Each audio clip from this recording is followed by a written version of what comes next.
Hey everyone, hope you're having a great week. Okay, it's our last video of the week. We've talked about several different things so far. We've hopefully taken great notes and we have a good idea of where we want to go and what we want to be doing.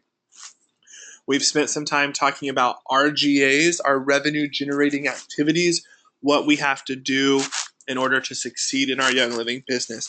We've talked about our perspective and how we see things, and we've also touched on how it does not take perfect effort or perfection to build a business with Young Living.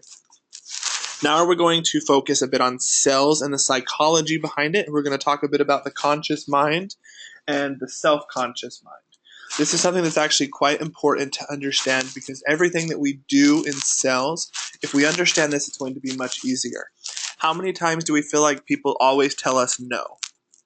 How many times do we feel like people aren't interested in what we have to say? How many times do we feel like people are interested, but they have so many different excuses, reasons to not do it, questions, concerns, whatever it may be? How many times do we have people say yes, but then they go home and they never get back to us? The list goes on and on.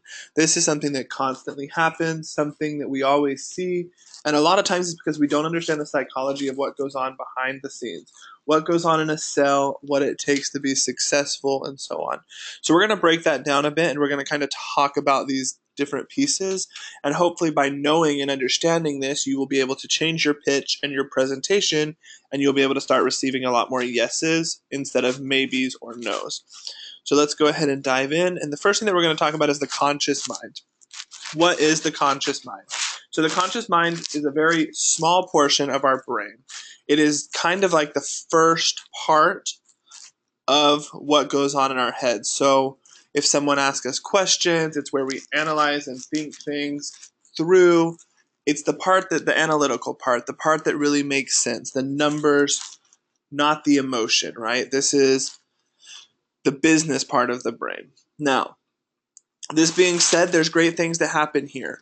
However, when we're talking with someone, and a lot of times we get caught up in teaching statistics and talking about studies and what the oils do and all of these different things. These are things that take place in the conscious mind. However, the decision to actually purchase and to make that movement forward does not take place in this conscious mind. So if we are speaking to the conscious mind the entire time, teaching about the analytics and the money that can be made, what the oils do, what the product does, how to use it, so on and so forth, where it's going to be rare that we close the sale because, again, the close does not take place in the conscious mind, okay? Write that down. Ask me questions if you have them. Let me know from here, but definitely think it through. And really remember this as you're creating your presentation. The close does not take place in the conscious mind.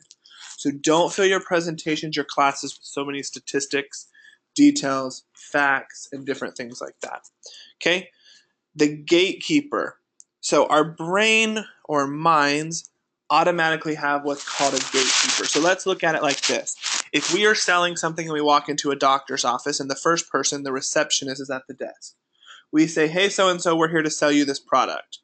Most likely the receptionist is going to say no, push us away, tell us to stop, whatever it may be. Now, this is the same thing in our mind. The gatekeeper is between the conscious and the self-conscious mind. So when a salesperson talks to someone and they say, hey, I have this product that you need. I have this product that's going to benefit you. The gatekeeper comes in and it's like instantly tells your brain to say no. Instantly, okay? So this stops the salesperson from getting past the conscious mind into the self-conscious mind where the close takes place.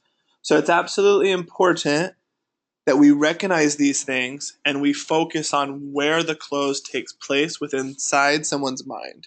So again, just repeating what we've discussed, the close does not take place in the conscious mind, and we must have a presentation that allows us to get past the gatekeeper or this like receptionist in an office, right?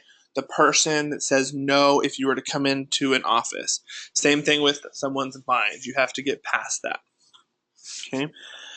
And then finally, the self-conscious mind. So again, be writing these things down because these are so important to remember as you're creating presentations. So the self-conscious mind is where the purchase, the buy, the sell, whatever it may be, takes place. This is tied to emotion. So everything that goes on in our brains in the self-conscious mind is tied to emotion, feelings, happiness, the way we feel, all of this great stuff, right? So if we're going to pitch someone on something, we need to talk about our story. We need to focus about what we do and how we do it, and then really why we do it. That's what's going to sell this product. So instead of telling someone all of the facts like we talked about that take place in the conscious mind, you want to really focus on your story, the reason you do it, what motivates you, what drives you, what your why might be, and so on and so forth. Okay? That is how you're going to get into the self-conscious mind.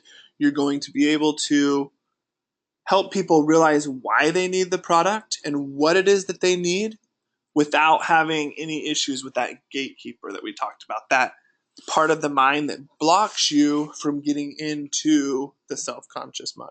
So take a few minutes, write these down, go back, listen to what they are again, make sure you have good notes. Make sure you understand what the difference is between these three different parts, okay? This is absolutely important. If you're going to be successful in sales, you have to know how to sell to someone. You have to understand what goes on in someone's mind when they're being sold to, and you have to understand how to do it. Okay?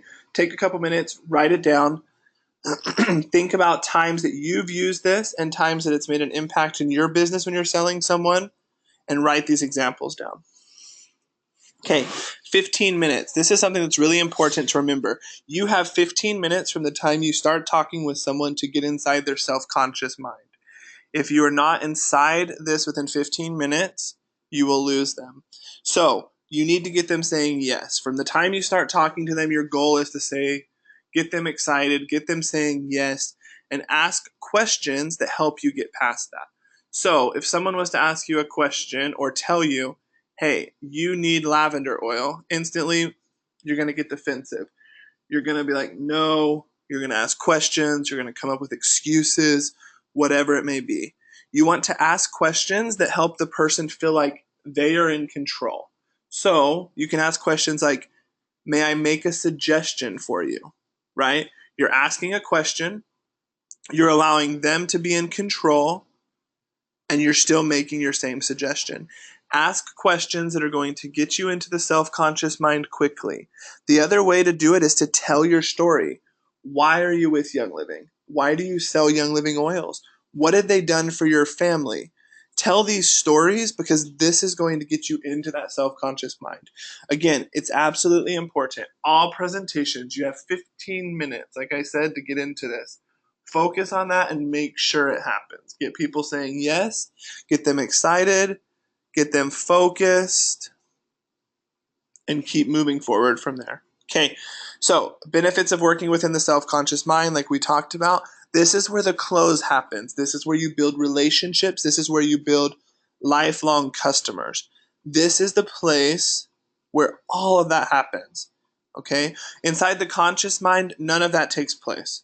Yes, you're going to find some people that really want to purchase something because of the numbers or the reason why or the statistics or whatever. But 90% of people aren't that way. Okay? So inside the self-conscious mind, you are able to see the close. You're able to work with someone, you're able to tie into their emotions, and you're able to help them really benefit from what we offer as distributors of this company. Okay? So take time, think this over. This is a very high-level overview of the self-conscious and conscious mind and the gatekeeper. Think about these things. How do you get inside the self-conscious mind where you're able to tell your story, you're able to get people to purchase, you're able to present a product and an opportunity that they're going to buy? Take time to think that over. Take time to write down some ideas and write down some times that maybe it didn't go so well for you.